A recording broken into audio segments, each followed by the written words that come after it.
Kolege, smo spremni? Dobar dan svima. Konferenciju za medije pod naslovom Nesloboda medija u vrijeme širenja koronavirusa organizirali smo prije svega iz 3 razloga. Prvo, upozoravamo na propagandno, jednostrano izvještavanje i informiranje od strane hrvatskih medija, napose javnih medija, što je kršenje zakona, zbog čega tražimo ostavke glavnog ravnatelja HRT-a Kazimira Bačića i ravnateljice HINA-e Branke Gabrijele Vojvodić. Drugo, otvaramo prostor stručnjacima s relevantnim obrazovanjem i potrebnim referencama koji argumentirano i na temelju činjenica ukazuju na pogreške, propuste i loše odluke Stožera civilne zaštite koji su na štetu hrvatskih građana. I treće, nudimo hrvatskim državljanima mogućnost besplatnog savjetovanja. Uz zajamčenu diskreciju mogu se sa svojim pitanjima javiti na sljedeću e-adresu koronainformacije@gmail.com. Na neka od pitanja koja budu od interesa šire javnosti odgovorit ćemo javno, među ostalim i na ovakvim konferencijama za medije, naravno bez navoda tko je uputio pitanje. Niz zakona obvezuje hrvatske medije, ponajprije javne, da cjelovito informiraju javnost. Ovdje su 3 stručnjaka s područja medicine, kvalificirani stručnjaci. Jedan od njih bio je voditelj u službi razvoja i istraživanja Imunološkog zavoda. Zbog svoje stručnosti bio je čest gost i sugovornik u hrvatskim medijima. Dolaskom stožera u hrvatski javni i medijski prostor, svi stručnjaci s područja medicine koji, kao dr. Sladoljev, doktorica Gajski i dr. Vrček, ne sudjeluju u propagandnom djelovanju stožera, nestali su iz hrvatskih mainstream medija, pri čemu ponovno posebno ističem javne medije koje financiraju hrvatski porezni obveznici.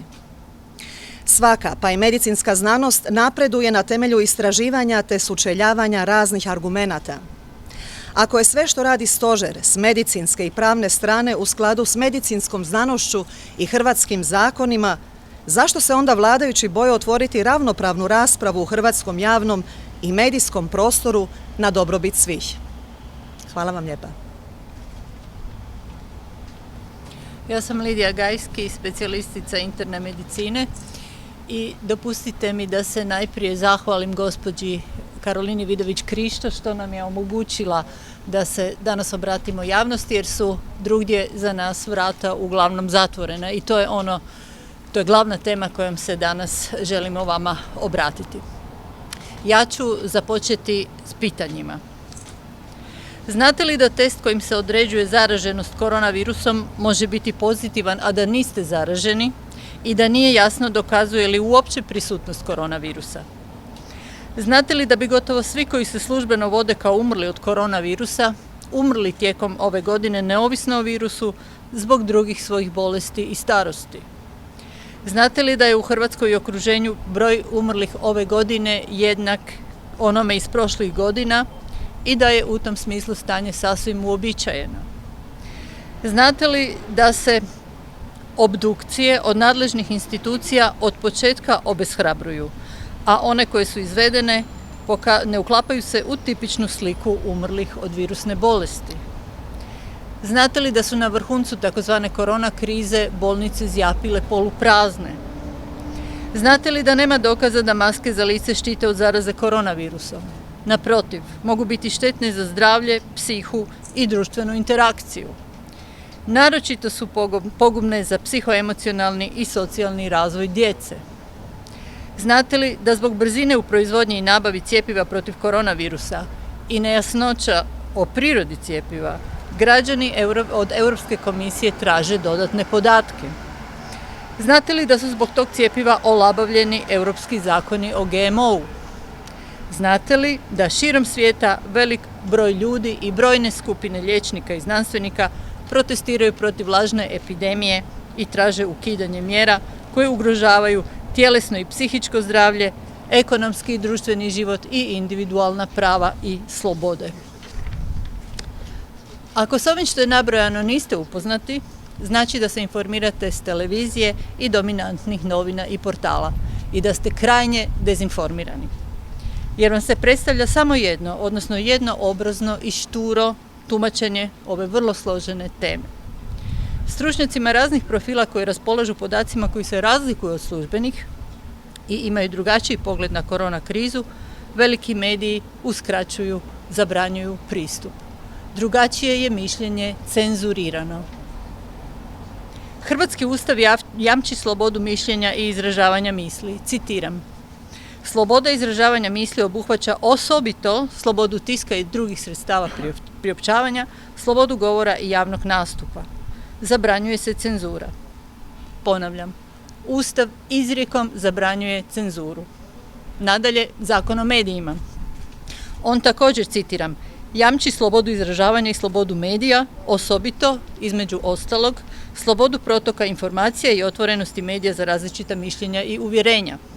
Zakon o medijima navodi: poštujući pravo javnosti da bude točno, nepristrano i pravovremeno informirana o događajima, pojavama itd., mediji će se pridržavati pravila novinarske struke i etike.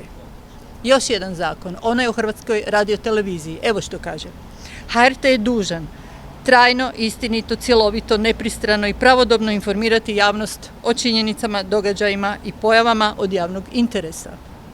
Dužan je poštivati i poticati pluralizam ideja te omogućiti javnosti da bude upoznata s tim idejama.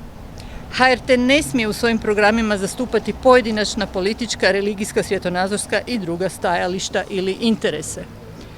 HRT je dužan nepristrano obrađivati politička, gospodarska, socijalna, religijska, zdravstvena, kulturna, obrazovna, znanstvena, ekološka i druga pitanja, omogućujući ravnopravno sučeljavanje stajališta različitih izvora.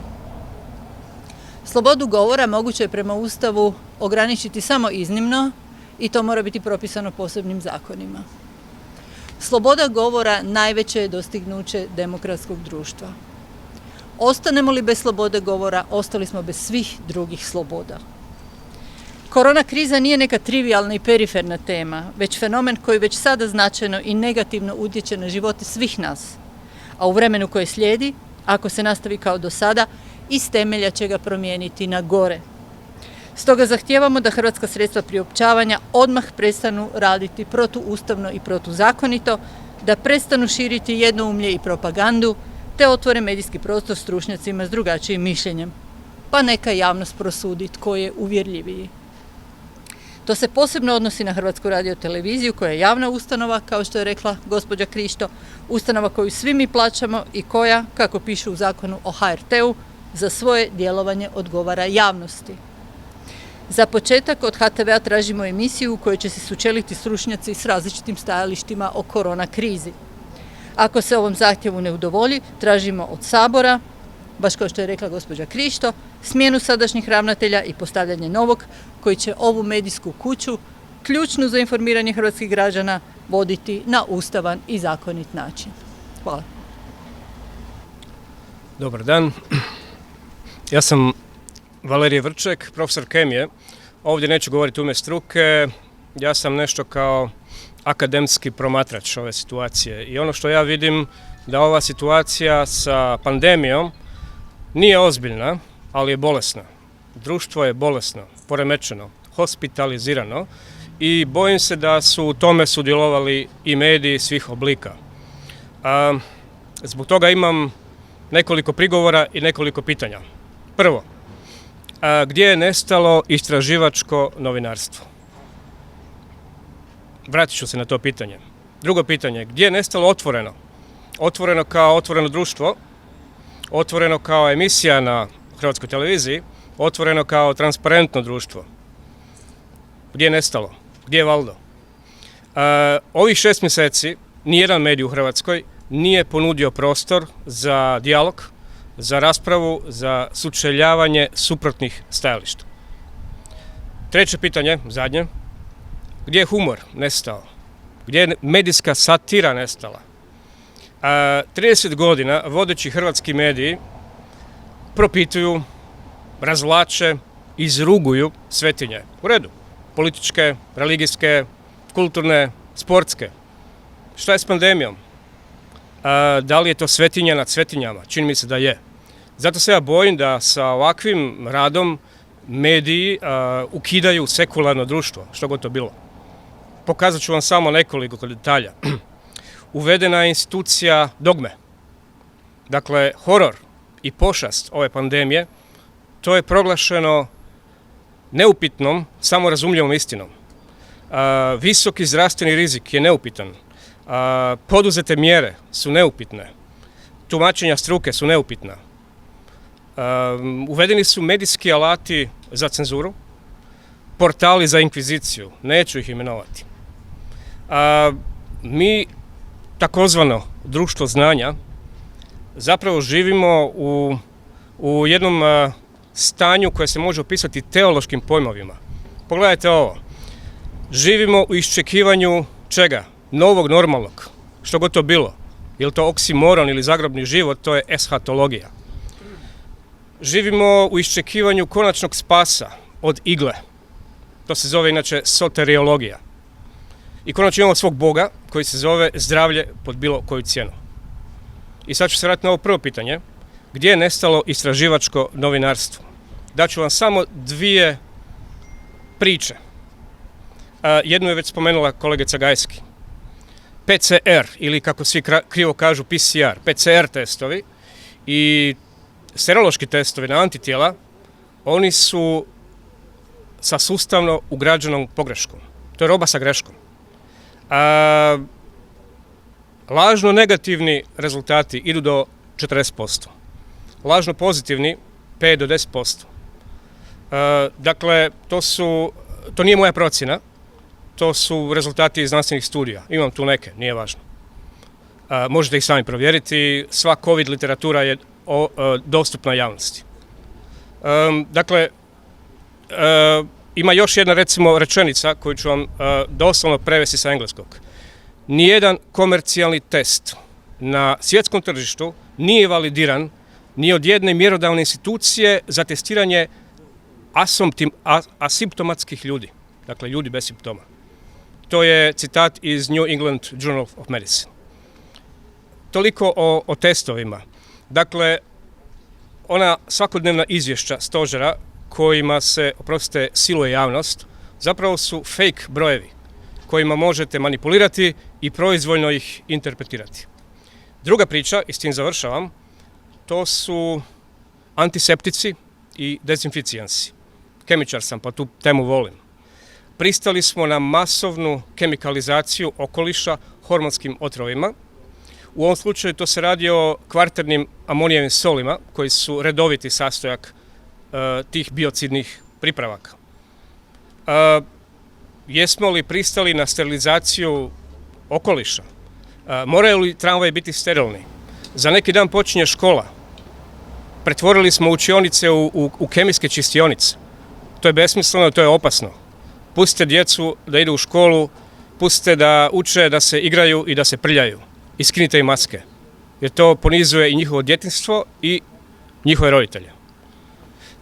Ali ostaje ipak pitanja na koja treba odgovoriti. Da li očekujemo povećan broj alergijskih reakcija zbog korištenja kvarternih amonijevih soli? Da li očekujemo povećanu učestalost astme? I konačno, da li očekujemo povećani broj superbakterija zbog toga jer smo kemijski sterilizirali svakodnevni prostor? Evo, na ta pitanja bi trebalo odgovarati i volio bi da se u to uključe mediji. Hvala.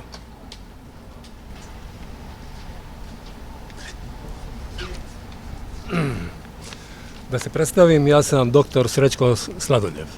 Ja bih išao još jedan korak dalje, ne radi se samo o cenzuri govora, nego se radi o cenzuri zdrave pameti. Ovdje sam kratko sastavio kratki vodič kroz pandemije i epidemije za novinare. I kako sam se ja kroz te pandemije i epidemije postavljao i kako je na kraju tih pandemija ispalo.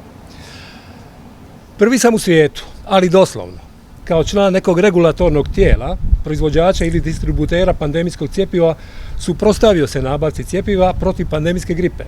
Odbio sam pristati na nabavku i u javnost izašao sa sumnjama. Cjepivo je na kraju bačeno. Jasno sam artikulirao opasnost po primitku cjepiva rizika oboljevanja od rijetke i smrtonosne autoimune bolesti. Predvidio sam i vrijeme u kojem će se bolest manifestirati kod nekih koji su primili cjepivo. Tako se i dogodilo. 2 godine nakon lažne pandemije, estradne i sportske zvijezde pokušavale su skrenuti pažnju na nevjerojatan porast ALS-a u svijetu, javno poljevajući se ledenom vodom. Kao da su svima htjeli poručiti, probudite se. Tvrdio sam da će svinjska gripa proći nezapašeno kroz populaciju, ali će proizvesti otpornost na buduće gripe. Čak sam rekao da će biti ljekovita. I to se desilo. Znanost je potvrdila njenu ljekovitost. Protutijela stvorena protiv svinjske reagirala su sa svim arhivskim gripama od kada se gripa prati i arhivira. A sljedećih godina zabilježene su najslabije gripe u povijesti. Bio sam čest gost medija.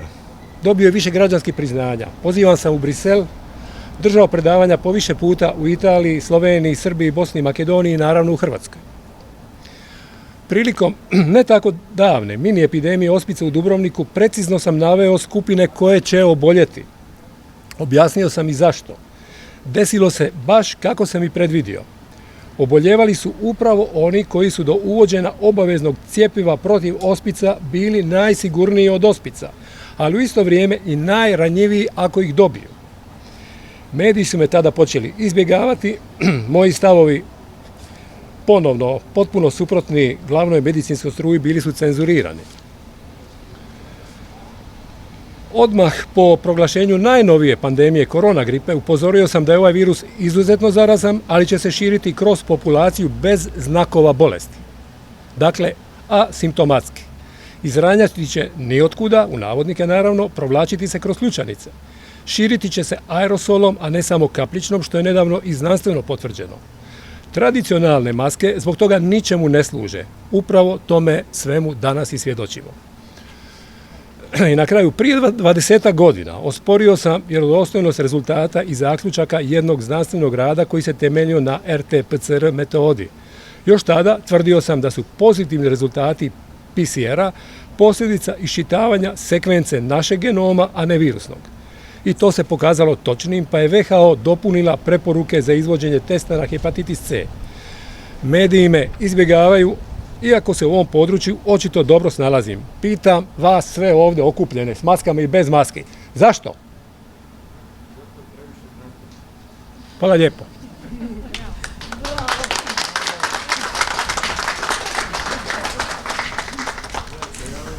Svima zahvaljujem još jedanput na velikom odazivu uz jednu molbu. Poštovani novinari, poštovani hrvatski mediji, iskreno vas molimo da sutrašnji dan popratite na profesionalan način. Sutra će se na trgu Bana Jelačića održati Festival Slobode. Neki kažu da je to prosvjed protiv diktature, možemo ga nazivati kako hoćemo. Službeni naziv je Festival Slobode, sutra na trgu Bana Jelačića u 17 sati. Ja vas pozivam da o tom događaju izvještavate profesionalno, istinito i na dobrobit hrvatskih građana. Hvala vam lijepa.